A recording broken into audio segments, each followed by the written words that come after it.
और आइसोलेशन और अन्य प्रोटोकॉल्स का पालन करने के कारण मुझे कहीं आने जाने की इस समय मनाही है। लेकिन हमारे एनसीसी के बच्चों को लेकर मैं इतना उत्साहित और पॉजिटिव रहता हूं कि कोविड का पॉजिटिव होना भी मुझे आप लोगों से रूबरू होने से रोक नहीं पाया और बातचीत करने के लिए मैं आप लोगों के बीच आज उपस्थित हूं। सबसे पहले आप सभी से मैं अपनी कुछ व्यक्तिगत बात साझा करना चाहता हूं। अपनी पॉलिटिकल जर्नी शुरू करने से पहले मैं एक स्टूडेंट, एक कैडेट और फिजिक्स का एक टीचर भी रहा हूं।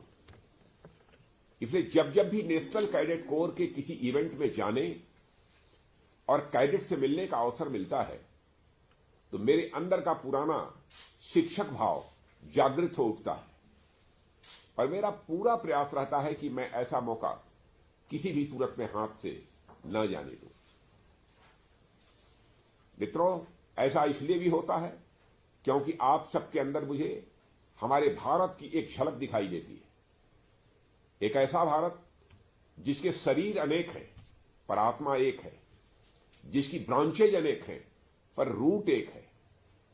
कहने के लिए तो आप लोग भारत देश के 17 अलग अलग डायरेक्टरेट से यहां आए हैं, पर उन 17 डायरेक्टर्स के बहाने मैं आप सब में अनेक क्षेत्र, अनेक भाषाएं और अनेक संस्कृतियां, अनेक रीति रिवाज मैं देखता रहा हूं।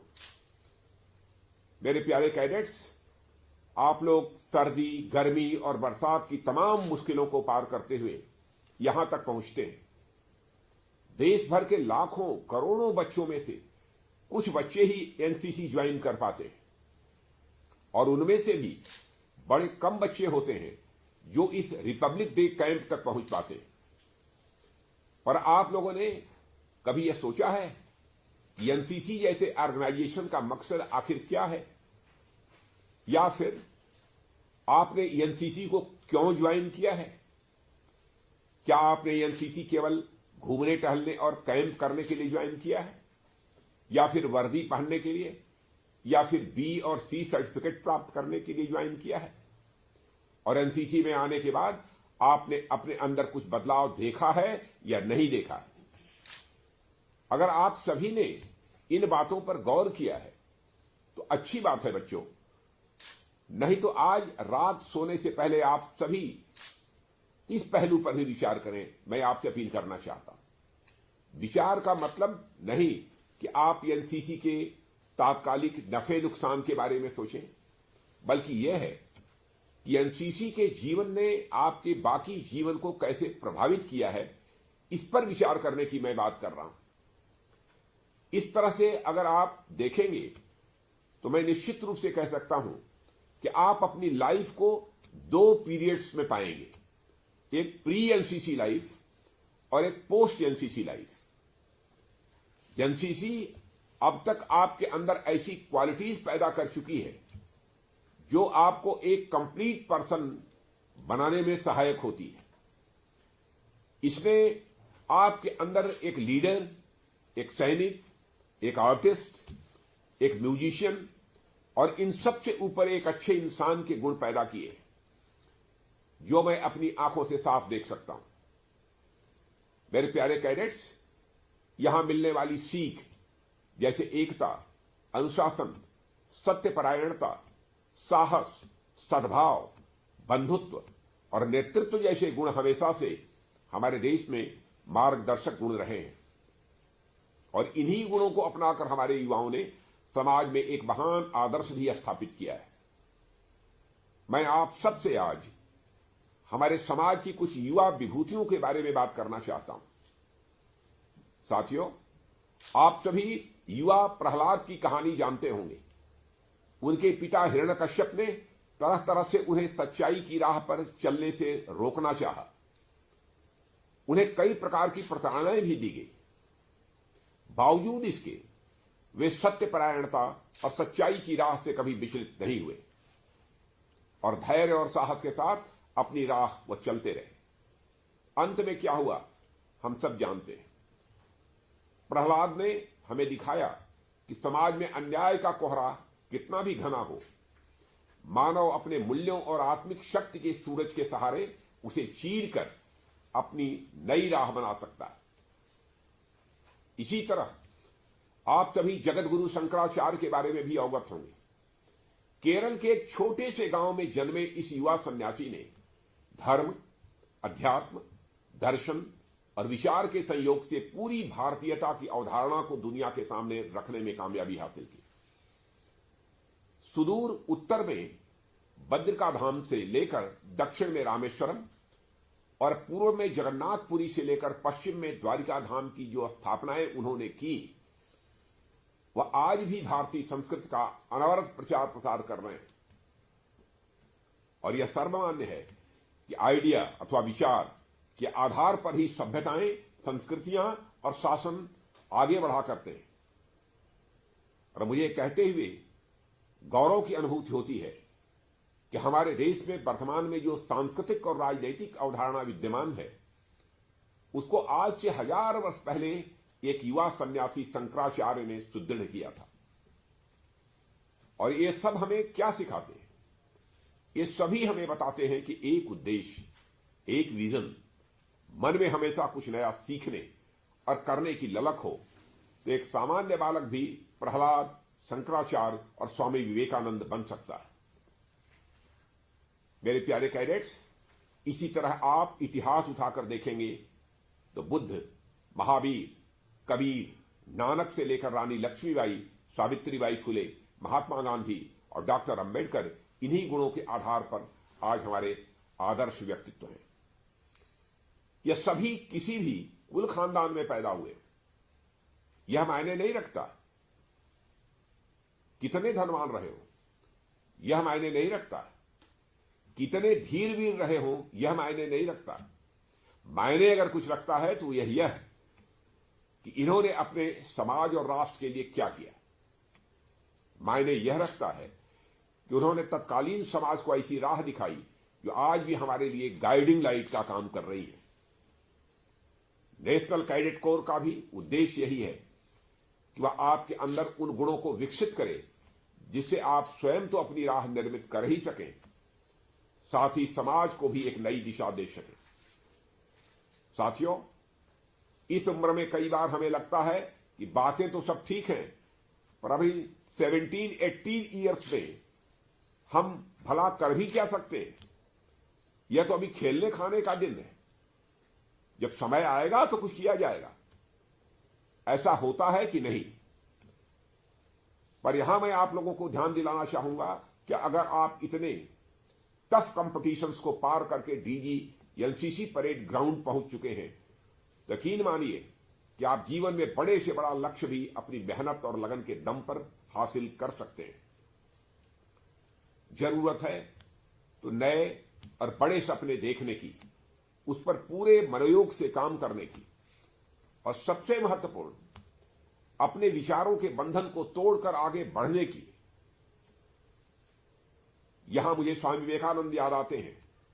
वह एक छोटी पर बड़ी महत्वपूर्ण कहानी सुनाया करते थे जो शायद आप लोगों ने भी कभी निश्चित रूप से सुनी होगी। किसी समय एक शेरनी एक बच्चे को जन्म देने के दौरान मर जाती है। नवजात शेर का बच्चा असहाय पड़ा होता है।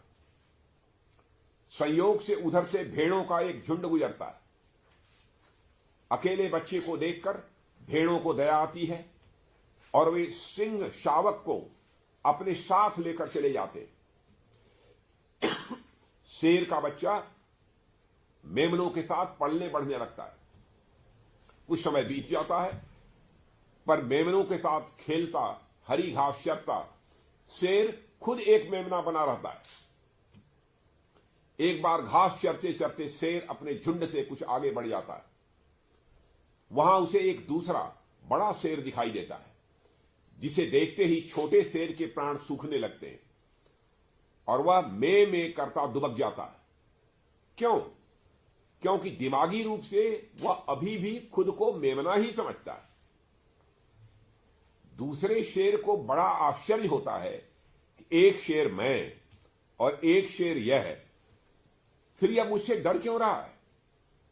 पूछने पर छोटा शेर बोलता है कि हम तो मेमने हैं और शेरों से हमें दूर रहना चाहिए, ऐसा हमें सिखाया गया है। बड़ा शेर उसे समझता है, नहीं, तुम एक शेर ही हो, पर उसे समझ में नहीं आता। गुस्से में बड़ा शेर उसे उठाकर एक झील के किनारे पटक कर बोलता है कि पानी में अपनी शक्ल देख और तय कर कि तू मेमना है या मेरी तरह एक शेर है। और पहली बार जब वह छोटा शेर अपने को पानी में देखता है, हनुमान जी की तरह उसे अपनी वास्तविक शक्ति का एहसास होता है, मेरे प्यारे बच्चों, और वह ऐसी दहाड़ मारता है कि पूरा जंगल उससे कांप उठता है। अपने को पहचानने की क्षमता उसे सामान्य जानवर से जंगल के राजा की श्रेणी तक पहुंचा देती है। यही प्रेरणा आपके जीवन में भी आवश्यक है। आगे स्वामी विवेकानंद जी कहते हैं, you are lions, you are souls, pure, infinite and perfect, the might of the universe is within you. यानी आप भी शेर हैं, आप आत्मा हैं, शुद्ध, अनंत और परिपूर्ण है। ब्रह्मांड की संपूर्ण शक्ति आपके भीतर है। हमारे प्राचीन शास्त्रों में हमें अहम ब्रह्मास्त्र का पाठ पढ़ाते हैं, यानी उसी एक ऊपर वाले का नूर हम सब में है। हम सभी ब्रह्म हैं, इसलिए आप वह सब कुछ कर सकते हैं जो आप अपने जीवन में चाहते हैं। और मैं समझता हूं एनसीसी आपके लिए उसी झील की तरह है जहां आप स्वयं को अच्छी तरह पहचान सकते हैं, अपने को निखार सकते हैं और जीवन में नई ऊंचाइयों को हासिल कर सकते हैं। मेरे प्यारे साथियों, आपको अपने आसपास ऐसे अनेक उदाहरण मिल जाएंगे जिन्होंने आपकी उम्र में ही अपनी प्रतिभा को पहचाना और उस पर काम करते हुए दुनिया में अपना और अपने देश का नाम रोशन किया है। वायजू रविंद्रन, रितेश अग्रवाल, फाल्गुनी नायर और अंकिति बोस जैसे अनेक यंग इंटरप्रेन्योर्स हैं जिन्होंने कम उम्र में ही अपनी क्षमता को पहचाना और अपने स्टार्टअप शुरू कर अपने जीवन और इंडियन इकोनॉमी में नए अध्याय जोड़ रहे हैं। इसी तरह अन्य क्षेत्रों में भी आपको अनेक नाम मिल जाएंगे जिन्होंने कम उम्र में ही नई ऊंचाइयां हासिल की हैं। मुझे पूरा विश्वास है कि आने वाले समय में आप में से भी कई कैडेट्स अपनी मेहनत और लगन के बल पर कुछ नया और अलग करेंगे और दुनिया भर में अपना और अपने देश का नाम रोशन करेंगे। मेरी शुभकामनाएं हमेशा आप लोगों के साथ हैं। Friends, I am aware that this congregation is made up of cadets from different regions of the country. Hence, I would also like to address you in English for the benefit of those coming from non-Hindi speaking regions. Friends, it is rare for a person of my age to be able to talk directly to so many young and promising boys and girls of your age and caliber. But this is one of the perks of my office that I get this tremendous opportunity to engage with the youth of our country. Let me exhort you to go ahead in your life with a vision to create something new, to create something of the highest order, that is, to create something that makes you successful and also makes our country proud at the same time. And while doing so, work fearlessly with a single-minded purpose to serve the greater good of humanity while building a better life for yourselves. As some of you may be aware, we celebrated National Youth Day a few days earlier, which is a commemoration of the birth anniversary of Swami Vivekananda. He once said, if you don't come across any problem, you can be sure that you are traveling on a wrong path. What I mean to say is that while treading the path of righteous living, you would definitely face a number of problems. But you have to surmount them and keep moving ahead. So my exhortation to you all is very simple. Don't take the easy options. In this context, I am reminded also of the poem The Road Not Taken by Robert Frost. Two roads diverged in a wood, and I took the one less traveled by you. And that has made all the difference. My young friends, dream big, think new, and different ideas. Dare to chart your own course. Venture into rough seas with a sensitive heart and bring back the pearl of wisdom and empathy. Let me tell you something. Every generation has discovered the truths of life anew. The truths that we discovered or our preceding generations discovered would certainly aid you in your process of discovery. But you would have to do the hard work for yourselves. And rest assured, a new dawn of human progress awaits you. Let that dawn be free from petty jealousies and the soul-sapping prejudices of reasons, religions, castes, and classes. Let there be equality between men and women, enjoying the highest measure of liberty, consistent with the common good. You just have to open your eyes.